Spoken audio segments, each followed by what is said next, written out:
Drop your location in the comments below and hit that subscribe button if you've ever felt completely invisible in your own family. Because 3 months ago, while I stood behind the counter at my grandmother's tiny bakery in Queens, covered in flour at 5 a.m., my sister Victoria pulled up in her brand new BMW, rolled down her window just enough to smirk at me, and said loud enough for the early morning customers to hear, "Still playing with cookies, Maya? Some of us have real careers." Then she drove off to her 6-figure banking job in Manhattan, leaving me standing there with a tray of fresh croissants and a smile frozen on my face. I'm Maya Chen. I'm 28 years old, and for the past 3 years, I've worked at my grandmother's bakery every single day starting at 4 in the morning. Not because I had to. Not because I was paid well. But because when Grandma Rosemary called me with a shaking voice 3 years ago and said, "Maya, sweetie, I'm getting too old to do this alone and I don't want to lose the bakery," I couldn't say no. This was the woman who raised me when my parents worked 3 jobs to build their medical practice. This was the woman who taught me that family means showing up, not just talking about it. But here's what nobody in my family seemed to understand or care about. When I dropped out of the prestigious Rhode Island School of Design in my final year to help Grandma, I wasn't throwing away my future. I was choosing it. I loved that bakery. I loved the smell of bread rising at dawn, the Vietnamese coffee brewing, the way Mrs. Patterson from down the block would come in every Tuesday for her banh mi and tell me about her grandchildren. I loved being part of something real, something that mattered to actual people in our neighborhood. Victoria, though. Victoria thought I was an idiot, and she made sure I knew it. Every single morning, like clockwork, she'd drive past the bakery on her way to the train station. Sometimes she'd just wave mockingly. Other times she'd stop, come in wearing her designer suits and Louboutin heels, order the cheapest coffee we had, and leave exactly 50 cents as a tip while making comments like, "Well, at least you're learning customer service skills. That'll be useful when you're looking for a real job." Or my personal favorite. "Mom and Dad are so embarrassed when people ask what you're doing with your life. They just say you're taking time off." The worst part wasn't even Victoria, though. It was that our parents agreed with her. My mother, Dr. Linda Chen, and my father, Dr. James Chen, both successful surgeons, both so proud of Victoria the investment banker, both so disappointed in me. They'd come to the bakery maybe once every 3 months, always looking uncomfortable, always suggesting I should think about my future and consider going back to school for something practical, like business or nursing. They never asked if I was happy. They never noticed that Grandma's hands shook now when she tried to knead dough, or that she'd started forgetting to pay suppliers on time, or that the neighborhood had tried to rally around the bakery because it was one of the last family-owned businesses left after Starbucks and Dunkin' moved in on every corner. Grandma Rosemary had opened Rose's Sweet Corner 42 years ago when she first arrived from Vietnam with nothing but her recipes and a dream. She'd raised my dad in the small apartment above the bakery. She'd worked 18-hour days, never complained, never asked for help. And now, at 78, with arthritis making every movement painful, she was trying to hold on to the only thing she'd ever built. So I held on with her. My typical day started at 3:30 a.m. I'd take the subway from my tiny studio apartment in Astoria to Queens, unlock the bakery, fire up the ovens, and start the first batch of bread. Baguettes, sourdough, the Vietnamese banh mi rolls that were our specialty, croissants, Danish pastries, everything fresh daily, just like Grandma had always done. By 5, Grandma would shuffle down from her apartment upstairs, and we'd work side by side. She'd tell me stories about the old days, about my dad as a little boy, about her late husband who'd passed away before I was born. By 6, we'd open, and the neighborhood would start trickling in.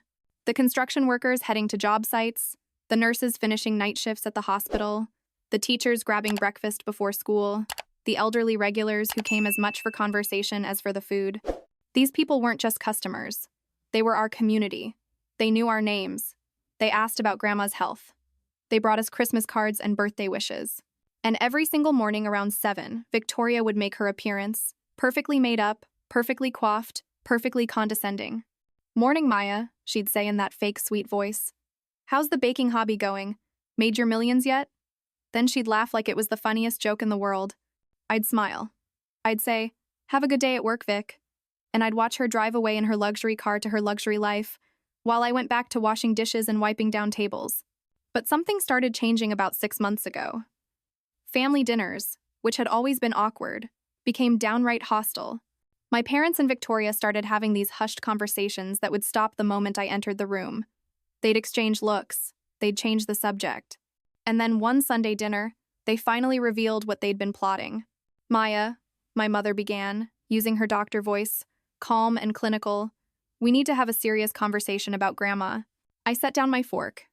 Grandma was upstairs taking a nap, tired from the morning shift. What about her? Victoria jumped in, because of course she did. She's almost 80, Maya. She can't keep running that bakery. It's too much for her. It's actually dangerous. What if she falls on those stairs? What if she has another health episode? I'm there every day, I said. I help with everything. She's fine. My father shook his head. She's not fine. We've been talking to elder care specialists. She needs to be in a proper facility where she can be monitored, where she has medical staff available 24/7. I felt ice form in my stomach. A facility? You mean a nursing home? An assisted living community, my mother corrected, as if the terminology made it better. We've already toured several excellent options. There's one in Westchester that has a Vietnamese community program. She'd be much happier there, much safer. Grandma doesn't want to leave her home, I said, my voice rising. That bakery is her life. The neighborhood is her family. Victoria rolled her eyes so hard, I'm surprised she didn't see her own brain. Oh, please, Maya. You're being dramatic. Grandma is old and tired. She's just too polite to say she wants to retire. We need to make this decision for her own good. And what about the bakery? I asked, even though I already knew the answer. My mother and father exchanged a glance. Then my mother said the words that made my blood run cold. We've already been approached by a developer. The building, the location, it's worth quite a bit. We could sell it, set Grandma up comfortably for the rest of her life, and actually get some return on the decades of work she put in. There it was. This wasn't about Grandma's safety or happiness. This was about money. This was about that building in Queens, sitting on a corner lot in a neighborhood that had been rapidly gentrifying. Property values had probably tripled in the past 5 years. Grandma would never agree to that, I said firmly. Victoria smiled. That cold, calculating smile I'd seen her use on opponents in arguments since we were kids. That's actually where you come in, Maya. My stomach dropped. What? You're with her every day, my father explained. She trusts you. She listens to you. We need you to help convince her that this is the right move. Talk to her about how tired she must be, how nice it would be to relax and enjoy her golden years, how the bakery is becoming too much of a burden. I stared at them, these people who shared my blood, and felt like I was looking at strangers. You want me to manipulate Grandma into giving up everything she loves so you can cash out? Don't be so dramatic, Victoria snapped. We want what's best for her. And frankly, Maya, this would be good for you too. You could finally move on with your life, go back to school, stop wasting your potential playing baker. I stood up from the table. I'm not going to help you do this. Grandma built that bakery from nothing. It's her legacy. It's her choice what happens to it, not ours. My mother's voice went cold. Maya, you're thinking with emotion instead of logic. This is a business decision. It's not a business, I shouted. It's her home. It's her life. And I won't betray her. I left that dinner and went straight to the bakery. Grandma was already in bed, but I sat in the kitchen where I'd spent countless hours and I cried. Not just because my family had revealed themselves to be so calculating and heartless, but because I realized they'd probably find a way to do this, with or without my help. Grandma was old. If they got a lawyer involved, if they claimed she was no longer competent to make decisions, they could potentially take control. I didn't tell Grandma about the dinner. I couldn't bear to break her heart. But I started paying closer attention. I documented everything, every conversation, every time Victoria came in making snide remarks, every family dinner where they pushed their nursing home agenda. 2 months later, everything came to a head. It was a Tuesday morning, early November. The kind of crisp fall day that makes New York feel magical. I'd just pulled a batch of pumpkin spice croissants out of the oven when Grandma came down the stairs more slowly than usual. Her face was pale. Her hand gripped the railing so tight her knuckles were white. Grandma? I dropped everything and rushed over. What's wrong? Just tired, sweet girl, she said, but her voice was weak. Didn't sleep well. I helped her to a chair. Let me get you some water. Maybe you should rest today. I can handle the morning rush. She shook her head stubbornly. I'm fine. We have the Nguyen wedding order to finish. Those coconut cakes won't make themselves. But she wasn't fine. I could see it in her labored breathing, the way she kept putting her hand over her chest. At around 8 a.m., right in the middle of the morning rush, Grandma suddenly gasped and grabbed my arm. Maya, she whispered. I don't feel right. Then she collapsed. Everything after that happened in a blur. I called 911. Mrs. Patterson helped me keep Grandma conscious while we waited. The ambulance arrived within 6 minutes. I rode with her to Queens General Hospital, holding her hand, telling her over and over that she was going to be okay, even though I was terrified she wasn't. The doctors rushed her into emergency. Heart attack. They had to do an emergency angioplasty. I sat in that waiting room alone for 2 hours before I remembered to call my parents. They arrived with Victoria in tow. My mother immediately went into doctor mode, demanding to speak with the attending physician, throwing around her credentials. My father paced. And Victoria sat next to me and said, Well, I hate to say I told you so, but this proves we were right. She can't keep working. This has to be the wake-up call. I wanted to scream at her. I wanted to tell her that Grandma's heart attack had nothing to do with the bakery and everything to do with stress from their constant pressure to give up her life. But I was too exhausted, too scared. When the doctor finally came out and said Grandma was stable, that she'd need surgery but would recover, I broke down sobbing. Victoria actually put her arm around me, and for one stupid moment, I thought maybe this crisis would bring us together as a family. I was so wrong. 2 days later, while Grandma was still in ICU, my parents called a family meeting at the hospital cafeteria. I thought we were going to discuss Grandma's care plan, her recovery, how we'd help her. Instead, my father pulled out a folder of documents. We've consulted with our attorney, he said. Given Mom's health crisis, we need to make some immediate decisions about her care and her assets. We're filing for medical power of attorney. I felt the blood drain from my face. What? Grandma is coherent. She can make her own decisions. She's elderly and has just suffered a major cardiac event, my mother said clinically. She's not in a position to make sound judgments about her health or her future. This is standard procedure. Victoria leaned forward. Maya, we know you care about Grandma, but you're not thinking clearly. She needs professional medical care. She needs to be in a facility. And the bakery needs to be sold so we can afford the best possible care for her. Grandma would never want. Grandma doesn't know what she wants right now, Victoria interrupted. She's medicated and traumatized. We're her family. We have to make the hard choices. That's when I realized this had been their plan all along. They'd been waiting for something like this, some medical event they could use as justification to take control. The heart attack was terrible, but in their minds, it was also an opportunity. I won't let you do this, I said quietly. My father sighed. Maya, you don't have a choice. You're not listed as next of kin for medical decisions. Your mother and I are. We're doing this with or without your blessing. I stood up from that table feeling like I'd been punched in the gut. I went straight back to Grandma's ICU room. She was awake, weak but alert, hooked up to monitors and IVs. Maya, sweetheart, she smiled when she saw me. Did you close the bakery today? You shouldn't lose business because of me. I pulled a chair close to her bed and took her hand. Grandma, I need to tell you something. And I told her everything.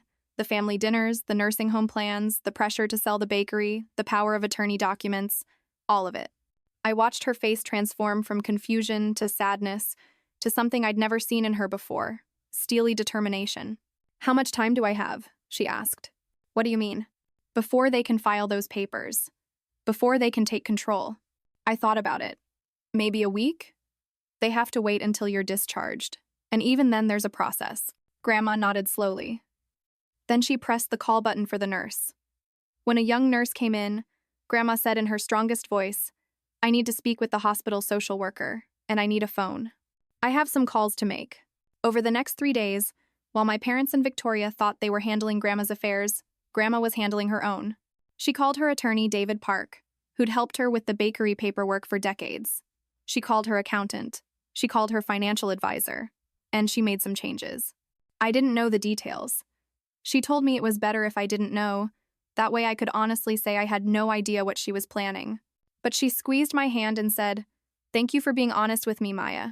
Thank you for being the only one who saw me as a person, not a problem to solve. Grandma was discharged a week later with strict orders to rest and attend cardiac rehabilitation. The family meeting to discuss next steps was scheduled for the following Friday at my parents' house in Garden City. I showed up dreading what was coming. Grandma arrived with Mr. Park, her attorney, which surprised everyone. My parents exchanged concerned glances. Victoria frowned. Mom, my father said carefully, we're just family today. I don't think we need legal representation for a family discussion. Oh, this isn't a discussion, James, Grandma said, her voice stronger than I'd heard it in months.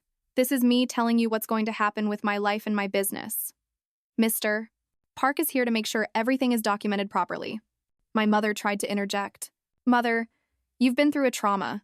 Maybe we should wait until you've filed your power of attorney papers and stripped me of my autonomy? Grandma interrupted. I know what you've been planning. Maya told me everything. Victoria's head snapped toward me with pure venom in her eyes, but I stared right back. I wasn't scared of her anymore. Grandma continued, I've spent the past week making some changes. First, the bakery. I'm not selling it, ever. I've put it in an irrevocable trust, with very specific instructions about its operation and ownership. Mom, you can't. My father started. I can, and I did, Grandma said firmly. Second, I've made some changes to my will and my estate planning. Mr. Park has all the documentation. You'll receive copies, but the decisions are final. You can't cut us out of the will just because we want what's best for you, Victoria said, her voice rising. I'm not cutting anyone out, Grandma said. I'm simply making sure my wishes are respected. The bakery, the building it's in, and all associated properties will go to Maya upon my death. The room erupted. My parents started talking over each other. Victoria actually stood up and shouted, This is insane! Maya hasn't contributed anything. She's wasted 3 years playing baker while I've built an actual career. This is financial manipulation. Grandma held up her hand. Victoria, you have a 6-figure salary, a luxury apartment, investments, everything you could want. Maya gave up her dreams and her future to help me when no one else would. She showed up at 4 a.m. every single morning for 3 years. She learned my recipes. She kept my business alive. She treated me like a person worth caring about, not a problem to solve or an asset to liquidate. But it's not just the bakery, my father said, and I could hear panic in his voice now. The building alone is worth $8 million, Grandma finished.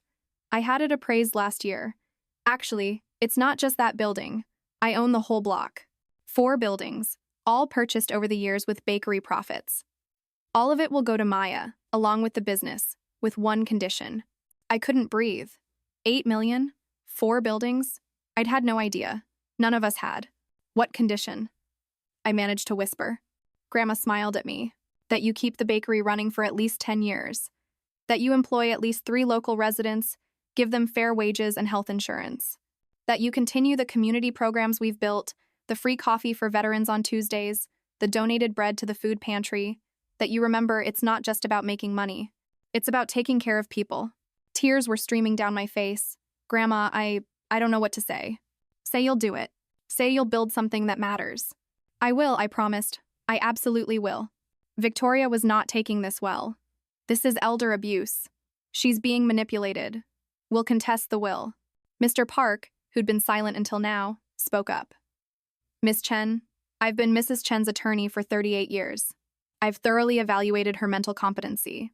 She's made these decisions entirely of her own free will, while in sound mind. She's even recorded a video statement explaining her reasoning. Any challenge to the will would be both unsuccessful and expensive.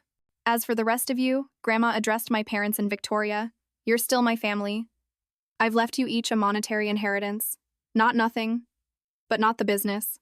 The business goes to the one who loved it enough to save it. The meeting ended shortly after that. My parents left in shocked silence. Victoria stormed out without saying goodbye. I stayed behind with Grandma.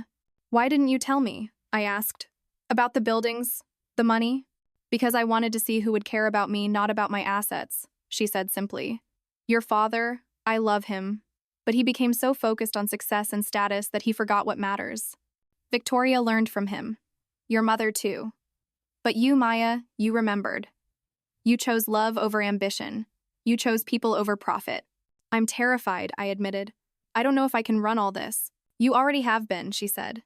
You've been running the bakery beautifully for 3 years. The rest is just paperwork and property management. You'll learn, and I'll be here to teach you. I'm not going anywhere yet. She was right. Grandma lived for another 6 months. Good months. Peaceful months. She taught me everything about the properties, the investments, the business side I'd never seen. She taught me her secret recipes, the ones passed down from her mother. She taught me about resilience and grace. When she passed away in her sleep one April morning, peaceful in her apartment above the bakery, surrounded by photos and memories, I was holding her hand. Her last words to me were, "Build something beautiful, Maya. Build something that matters." The will reading happened 2 weeks later. The attorney laid out everything exactly as Grandma had said. Maya Chen inherits the bakery, all 4 buildings on the block, investment accounts, stocks, everything. Total estate value, approximately $12 million. Conditions: maintain the bakery for 10 years minimum, employ local residents, continue community programs. Victoria Chen receives $100,000 and Grandma's personal recipe collection. My parents receive $250,000 each. Victoria stood up and walked out without a word. My parents sat in stunned silence. I just cried. But here's the thing about the recipe collection. Victoria thought it was a slap in the face, one final insult. She threw the old worn recipe book at me as she left and said, "Enjoy your little bakery empire. I'll be making real money."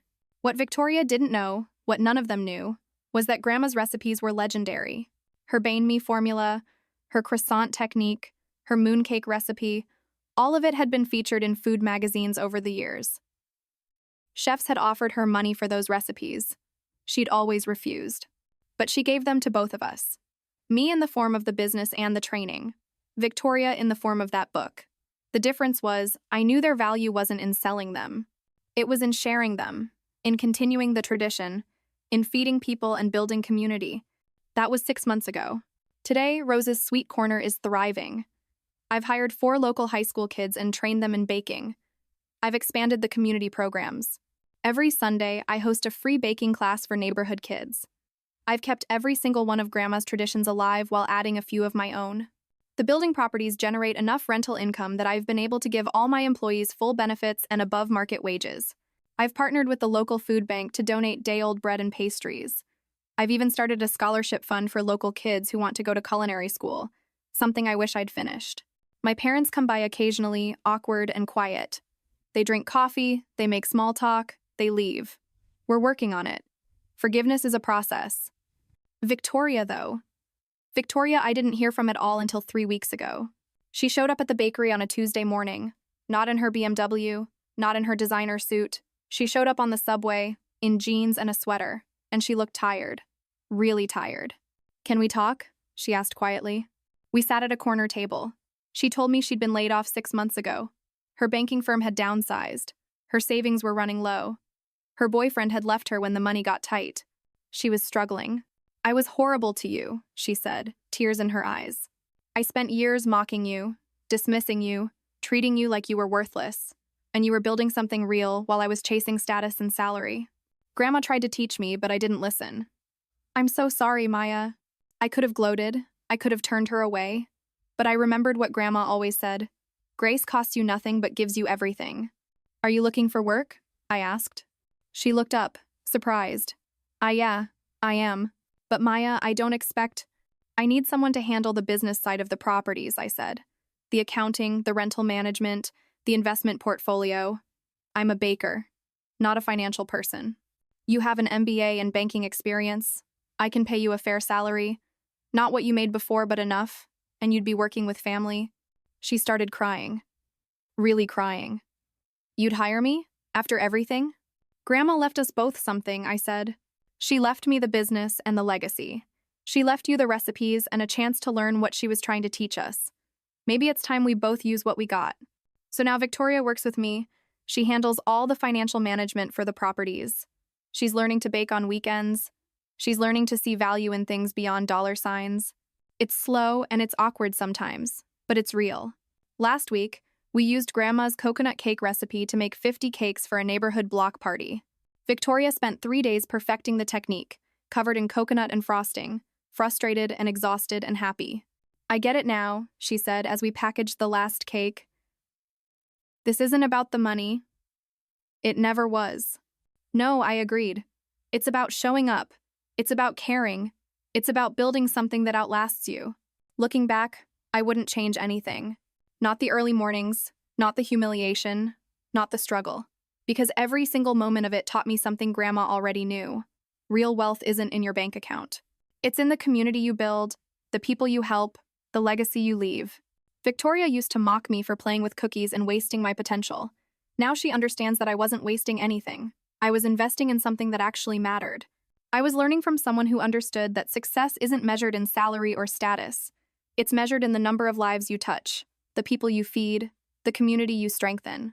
Grandma's bakery is still standing. It will stand for generations. And every morning when I unlock those doors at 4 a.m., when I fire up those ovens and start the bread rising, I feel her presence. I hear her voice. I remember her wisdom. Sometimes the best inheritance isn't money, it's values. It's knowing what matters. It's having the courage to choose love over ambition, people over profit, community over competition. And sometimes, just sometimes, the sister who mocked you for years can learn those same lessons. It just takes time, humility, and a whole lot of coconut cake. So here's what I learned from all of this. Don't let anyone make you feel small for choosing kindness over career advancement. Don't let anyone convince you that taking care of family is wasting your potential. Don't let anyone tell you that community doesn't matter in the age of individual success. Because when all the luxury cars and designer clothes and impressive job titles fade away, what remains is how you treated people, how you showed up, how you built something that mattered. Grandma knew that. I learned it. And now, finally, Victoria is learning it too. That's what real wealth looks like, and no amount of money can buy it.